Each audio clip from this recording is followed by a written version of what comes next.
Hello and welcome back to another video here on the Lightspeed Social Agency YouTube channel. The office is kind of coming together here. We got some greenery up now. It might fall while I'm recording, we'll see.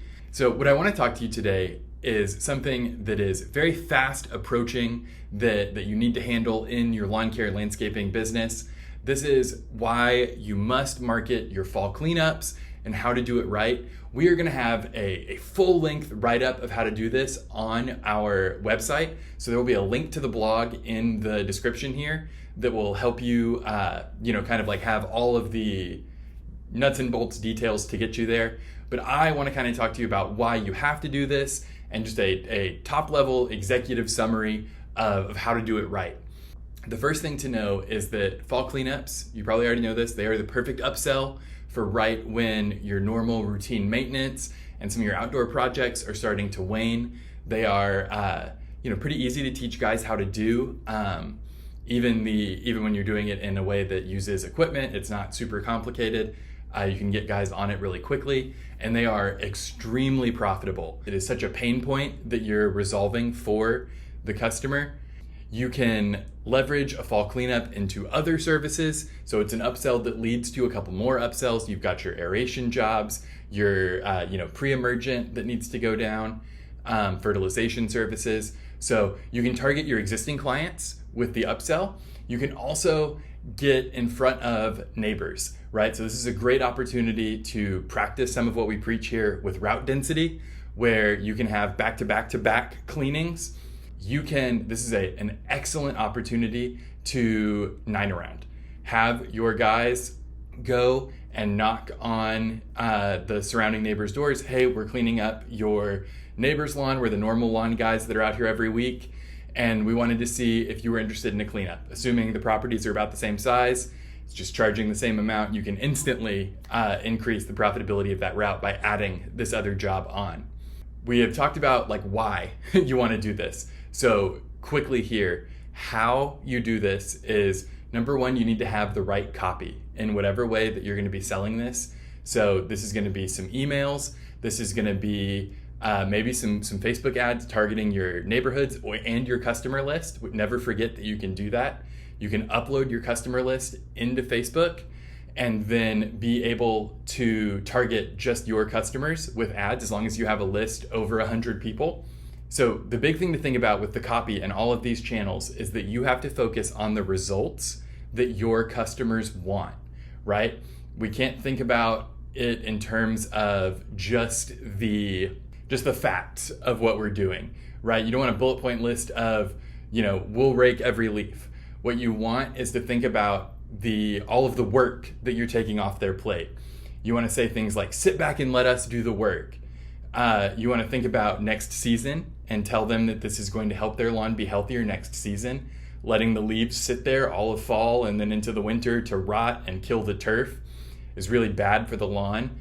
So start going for these things. Keep your list of upsells if you're going to have, a couple of things happening here. Remember what we've always said is to focus on one. If you need to kind of plug a couple other things in there, keep it less than 3, 4. Don't drown them in options. Present them one really clear call to action. Step 2 is to have a great image. What we have been using going into the fall here to help our clients who are really proactive and getting those ads out there ahead of when fall cleanups need to start is showing before and after photos from a previous season. So you've got a lawn that is just covered in brown and orange leaves, and then you've got the same lawn spotless, 45 minutes later. So yard full of leaves, and then presenting that beautiful after image.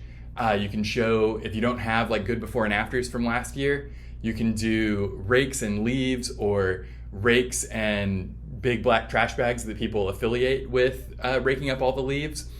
And if you don't have any photos at all, you can always use a stock photo here, or you can take a photo in your area and stuff the trash bag with just crumpled up paper. Just take a bunch of newspapers, get your green sheet or whatever you got at the supermarket, get some old ones, so hopefully you're not taking one that somebody could use for buying a car or whatever, but crumple that up and get the bag really full to busting. Use that to stage a photo. So that the big thing that I like to steer people away from a lot of stock photos is we want it to look right to your area, right? So we want it to be the right style of architecture on the home that's in the background. We want to have the right kind of grass that they're used to seeing, the correct kind of trees. Things just look correct to people and more organic when it's actually from your area, right? They may not be able to tell you, well, I knew that this house didn't look like this house is, a very contemporary style, and most of the homes in our neighborhoods are craftsmen, and these flowers don't grow here, and those leaves are wrong, but it'll feel wrong. So try to make it look correct. And then finally, step 3 in this process is to build the perfect landing page for upselling a service. Anytime you are starting a marketing campaign that is specifically pushing, one thing, it's really helpful to have a landing page, right? And so you're going to use the same thing we were talking about up top here about having the right copy on the page, focus on the benefits, focus on the feelings on this landing page. We have an excellent video where I talked to Riley Potoshnik from Rocket Thruster. He's a web developer that I trust.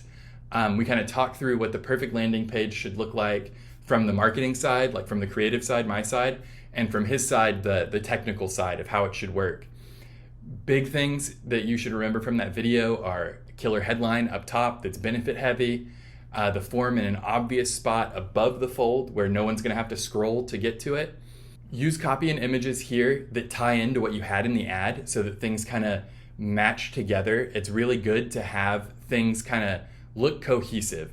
We don't want them to click from like a really slick, well-produced ad on Facebook to a landing page that looks like it's a GeoCities website from 1993, right? So we want to have some continuity of experience using the same photos or photos from the same lawn, like same sort of thing, will really help it to all kind of tie together, reuse some of the headlines on that page. And then what you have to do here is just run the ads, collect the data that you can. Even if things don't go well, don't turn them off immediately. You want to run for a good period of time, your whole selling time for fall cleanups, so that next year when you need to do this again and when you're running ads in the spring, you have something to look at to try to identify problems. So even if things don't go well, you want to run for the whole time, set a budget, stick to it, and see what you've got so that you can optimize the next sales campaign. That is an important thing here that I, as a small business owner, I experience this too. You turn a new campaign on and you spend $20 and oh no, it didn't immediately result in tens of thousands of dollars of ROI. We got to turn it off. And you're going to experience that. And what I'm telling you is you cannot turn it off. You have to keep it on. You have to let it run in order to figure out what went wrong. Maybe it just took a few days to spool up and actually get going. Turning it off will just be throwing that little bit of money you spent away versus spending some more and being able to do something with that information. This is how to upsell fall cleanups, fertilization, aeration, whatever you're doing this fall. This is the framework that you need overall to figure that out. Thank you so much for being here. Make sure to subscribe if this is the kind of video that you need going into your brain throughout the week.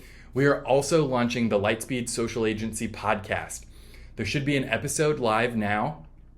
We'll be submitting, so it might take a second to hit your podcatcher. I'll remind you next week as well. But search for Lightspeed Social Agency. You should be able to find us. Robert and I will be hosting that. If you are a client, you've worked with Robert here at Lightspeed. He is a fantastic guy, really great marketing mind, and I'm super excited that we're going to be able to sit down and talk about fall cleanup upsells together. So that's going to kind of be what we're doing here going forward.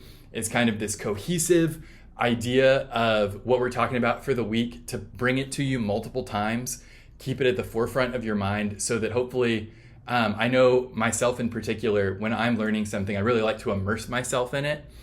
And I just find that things stick better when I'm kind of encountering it multiple times in multiple mediums. So we're just trying to provide that for you guys. So get subscribed to the Lightspeed Social Agency podcast.